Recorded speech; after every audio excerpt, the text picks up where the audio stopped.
தான் நிறைய இருக்கிறார்கள்.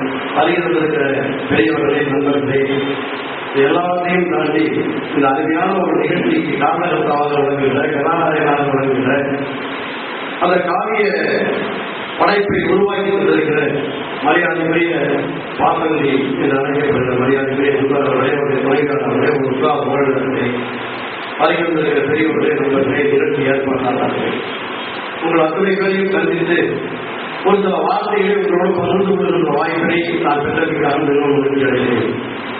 இந்த அழைப்புகளை எனக்கு அவர்கள் அனுப்பி வைத்தார்கள். ஒரு 15 நாட்களுக்கு முன்னால் சென்னைக்கு வந்துள்ள நேரத்தில் அங்கக்கூடிய நேரடி அசீஸ்வரர் நம்முடைய மரியாதைக்குரிய பாசந்தி அவர்களை சந்தித்து இது போன்ற ஒரு நிகழ்ச்சி வைக்கலாம் என்றிருக்கிறேன், நீங்கள் அவசியம் கலந்து கொள்ள வேண்டும் என்று சொன்னார்.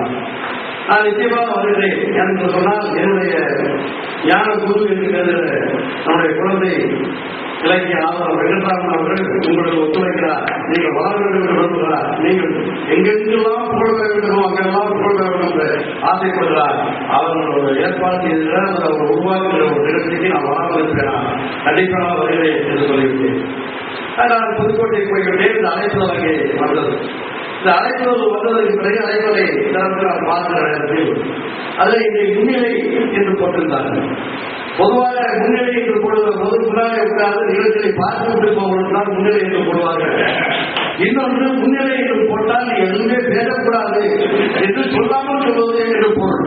அப்படிப்பட்ட ஒரு சூழ்நிலை முன்னிலை என்று போடுவார்கள். ஆகவே நாம் எதுவுமே பேச வேண்டாம், அது நமக்கு மரியாதை நிமித்தம் நம்ம எந்த அளவுக்கு உயர்த்தி காட்ட வேண்டும் அந்த அளவுக்கு முன்னிலை உட்கார்ந்து விட வேலையை உட்கார்ந்து முன்னிலையாக இருந்து போகட்டும் என்று சொல்லியிருப்பார்களோ என்று கருதி நான் பேசாமல் உட்கார்ந்திருந்தேன். அதற்காகத்தான் நான் என்ன சொல்லியிருந்தால், மரியாதைக்குரிய என்னுடைய கவிஞர் என்னுடைய இளைஞர் அவர்களை முதல்வராக பேச அழைக்கும் போது கூட இல்லை இல்லை அவர் விழா பேருந்தை ஆகட்டும், நம்ம வார்த்தை வளர்வெல்லாம் முன்னாடி பேசிவிட்டு போகட்டும், அவர் விழா பேருந்தை ஆகட்டும், அந்த வீட்பாளர் உரையை கேட்டு நான் மகிழ்ச்சியோடு முன்னிலையில் உட்கார்ந்து கொடுப்போம் என்று கருதி உட்கார்ந்து கொண்டது.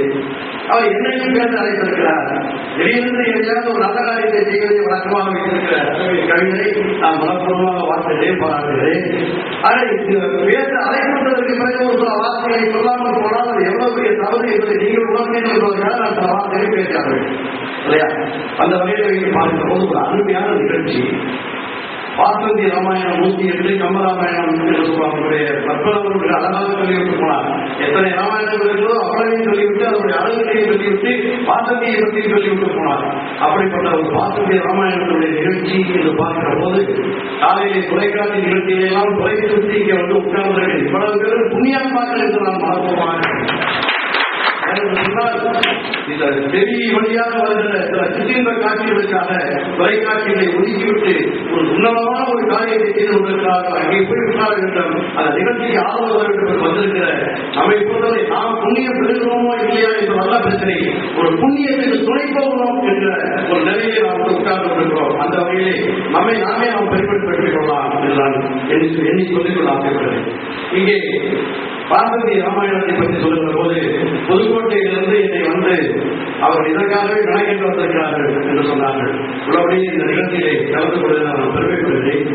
ராமனுடைய அமைச்சர்கள் எனக்கு இருந்ததனால்தான் இருப்பதனால்தான் இந்த நிகழ்ச்சியை நான் கலந்து கொள்ள முடிகிறது என்பதை நான் உணர்கிறேன். ஆகவே நான் இந்த நிகழ்ச்சியை கலந்து கொண்டது என்பது மரியாதை வெங்கட்ராமன் அவர்களாகவோ அல்லது வாசந்தி அவர்களாகவோ இளையவன் அவர்களாக மட்டுமல்ல, ராமனுடைய அமைச்சர்கள் எனக்கும் கிடைக்க வேண்டும் என்று விதியிருக்கிற காரணத்தினால்தான் நான் இதை கலந்து கொண்டிருக்கிறேன் என்பதை நான் நன்றாக உணர்கிறேன். உள்ளபடியே நம்முடைய பாரதி சொல்வார், அதற்கான எதிர்ப்பு விவாதம் வந்திருக்கிறார்கள். யாமறிந்த மொழிகளிலே தமிழ் மொழி போல் எளிதாக வேண்டும் காணும், ஏன் முதல் சமூகத்தை தருவதெல்லாம் கேட்க வேண்டும். யாமறிந்த போர்வதிலே கம்பனை போல் வல்லவனை போல் இளங்கோவை போல் பூமியில் எங்களுக்கே கண்டதில்லை. அங்கே கூட அவன் யாரை முதலிலே வைக்கிறான் என்று சொன்னால் ஒரு காப்பிய தலைவனாக ராமனை நிலைநிறுத்தி எழுதிய கம்பராமாயணத்தை எழுதிய கம்பனை தான் முன்னாலே வைக்கிறான்.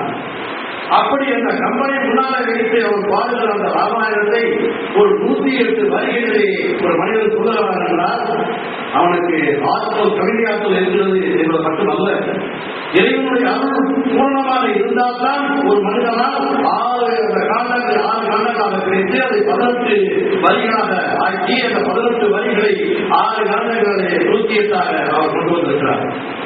அதை பார்க்கிற போது சுந்தர காலத்தில் அவர் சொல்வதை போல அனுமன் அனுமன் என்றே அந்த 18 வரிகளை முடிக்கிறார், ஆரம்பிக்கிறார். ஒரு மனிதனுக்கு இறைவனுடைய கலாச்சாரம் இருந்தால்தான் இன்றைய காரியங்களில் ஈடுபட முடியும் என்பதற்கு மரியாதைக்குரிய பாசத்தை அவர்கள் ஒரு உதாரணமாக சொல்கிறார்.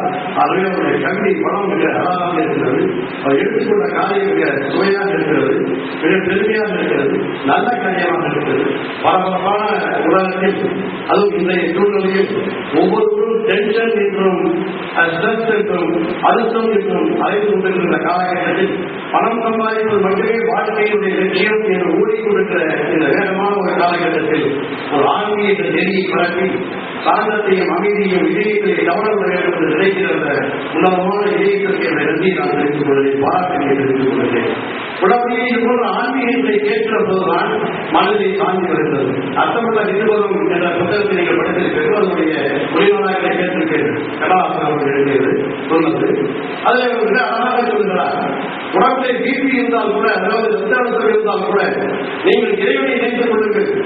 ஒன்றே ஒன்றை குறிக்கோளாக நினைத்துக் கொண்டு உட்கார்ந்து ஒரு 15 நிமிடம் தியானம் செய்து பார்க்கிற போது தியானத்திற்கு முன்னால் நீங்கள் உங்களுடைய உடம்புடைய பிபியினுடைய அளவு எவ்வளவு இருக்கிறது பார்த்தால் தியானம் 15 நிமிடம் மனிதர்களுக்கு பிறகு நீங்கள் ஒரு பிபி அளவை பார்த்தீர்கள் நிச்சயமாக குறைந்திருக்கிறது. நான் இது அனுபவபூர்வமாக 100 முறை பார்ப்பதற்கு பின்னாலே நான் பதிவு செய்து சொல்லுகிறேன் என்ற கேட்டத்திலே கொடுத்தார். அதை போலத்தான் இது போன்ற ஒரு ஆன்மீக கூட்டங்களை கொண்டு கேட்கிற போது இதையும் சாந்தி அடைகிற போது நம்முடைய நினைவுகள் எல்லாம் ஒழுங்குபடுத்தப்படுகிற போது நம்முடைய ஆன்மா சாந்தி அடைகிறது, மனம் சாந்தி அடைகிறது, உள்ளம் திருப்தி அடைகிறது, இறைவனுடைய அருள் நமக்கு பரிபூர்ணமாக கிடைக்கிறது என்பதை இங்கே நான் சொல்லிக் கொள்ள வருகிறேன். இங்கே வழியாற்றிய இந்த விழாவுடைய இன்னொரு சிறப்பு என்ன என்று சொன்னால், கவிஞர் நீரை அத்திப்பூ இங்கே வந்து பேசினார். நீரை அத்திப்பூ என்று அவர் அறிமுகப்படுத்தினார். ஆனால் ஒரு இந்து சமயத்துக்கு சொந்தமானது இந்த ராமாயணம் நான் சொல்ல மாட்டேன். காரணம், ஒருத்தருக்கு ஒருத்தி என்கிற ஒரு தத்துவத்தை உலகத்துக்கு பறைசாற்றி கொண்டிருக்கிறது ராமாயணம். ஆனால் இந்த ராமாயணத்துடைய இந்த விழா வெற்றி அடைந்திருக்கிறது என்று சொல்லுவேன். எப்படி என்றால், நீரை அத்திப்பூ என்பவருடைய பெயர் அப்துல் லத்தீப் என்று பெயர். ஆக ஒரு சிந்து காவியம் என்று சொல்லப்படுகிற ராமாயணத்துடைய நிகழ்ச்சி நடைபெறுகிற நேரத்தில் அதை பாராட்டி ஒரு இஸ்லாமியர் வந்து இங்கே பேசுகிறாரே. ஆகவே இதை ஒரு ஏதோ ஒரு பாரதிய ராமாயணத்துடைய நூல் வெளியீட்டு விழா என்று பார்ப்பதை விட ஒரு மத நல்லிணக்க விழாவாக இந்த விழா நேரை அத்திப்பு வந்தவரா அப்துல் லத்தீப் வந்தவரா அமைந்திருக்கிறது என்று கூட நான் சொல்லிக்கொள்ள ஆசைப்படுகிறேன். இன்னொரு நண்பர் பேசுகிற போது எதிர்வரையவர்கள் பேசுகிற போது அழகாக சொன்னார், நாட்டியவாதிகளுக்கு கூட ராமாயணம் கை கொடுக்கிறது என்று சொன்னார். ஒரு வரியை கவிதையை சொல்கிற போது அப்படித்தான் சொல்ல முடியும், சம்பவங்களை சொல்ல முடியாது. ஆனால் அந்த எதிர்வரையவர்கள் சொல்லும் போது எனக்கு இரண்டு சம்பவம் ஞாபகம் வருகிறது. புதுக்கோட்டை கம்பன் ஒரு விழா, அதை 2 நாட்டியவாதிகள் அந்த கம்பனுடைய காவியத்தை பற்றி பேசுவதற்காக, நாட்டியவாதிகள் அழைக்கப்படவில்லை, அவர் கவிஞர்கள் என்பதற்காக அழைக்கப்பட்டார்கள். நம்முடைய மரியாதை ராமமூர்த்தி அவர்கள் இருக்கிறார்கள், தவறாக இருந்தால் மன்னித்துக் கொள்ளவும். ஆனால் ஒவ்வொருவருடைய பார்வையிலே ராமாயணத்தை, அதாவது கிட்டத்தட்ட ராமாயணங்களுக்கு எத்தனை ஆண்டு காலம் ஆகுவது உங்களுக்கு நல்லா தெரியும். ஆண்டுகள் பல வாராலும் கூட இன்று அளவும் ராமாயணத்தில் இருந்து அண்ட குறையாத அளவுக்கு கருத்துக்களை எடுத்துக்கொண்டே இருக்கிறார்கள், சிந்தித்துக் கொண்டே இருக்கிறார்கள், புதிய புதிய சிந்தனைகள் வந்து கொண்டே இருக்கின்றன என்று சொன்னால் அந்த காவியத்துடைய பலம் அப்படிப்பட்டது என்பதை நாம் உணர்ந்து கொள்ள வேண்டும், உணர்ந்திருக்கிறோம். அவர் சொல்கிறார், பேசிக்கொண்டே வருகிற போது அவருடைய கவிதை அந்த கவிதையை என்ன சொல்கிறார் என்று சொன்னால், சீதை அசோகத்தில் இருக்கிறார். ராமனுடைய உள்ளத்திலே சூர்பனகை என்ன செய்யலாம் என்று சொன்னால், சீதையினுடைய அழகை எவ்வளவுக்கு எவ்வளவு அதிகமாக அவருடைய உணர்ச்சிகளை தூண்ட முடியுமோ அந்த அளவுக்கு மதிப்பீடு விடுகிறார். ஆனால் சீதை அடைவே தீர்வது என்ற நோக்கத்தோடு சீதை இருந்து அபகரித்துக் கொண்டு வருகிறார், வந்து நாங்கள் அசோகத்தை வைத்திருக்கிறார். ராமனுடைய நோக்கம் என்ன என்று சொன்னால், சீதையை அடைவதே தீர வேண்டும் என்பதே அவனுடைய நோக்கம். எத்தனை பேர் சொன்னாலும், கவிகள் சொன்னாலும், மன்னர்கள் சொன்னாலும், புத்திரன் சொன்னாலும் கேட்காமல் அவன் அடைய வேண்டும் என்ற நோக்கத்தோடு இருந்து கொண்டிருப்பவன் அவனை அடையாமல் விட்டுகிறாரே என்ன காரணம்? அது சரியா தப்பா அதுக்குள்ளே நாம் சொல்ல வேண்டாம். ஆனால் அவர் விளக்கிய அந்த காட்சியை அப்படியே நாம் சொல்ல வேண்டும் என்று அவர் சொல்லுகிறார். அவர் அடைய வேண்டும் என்று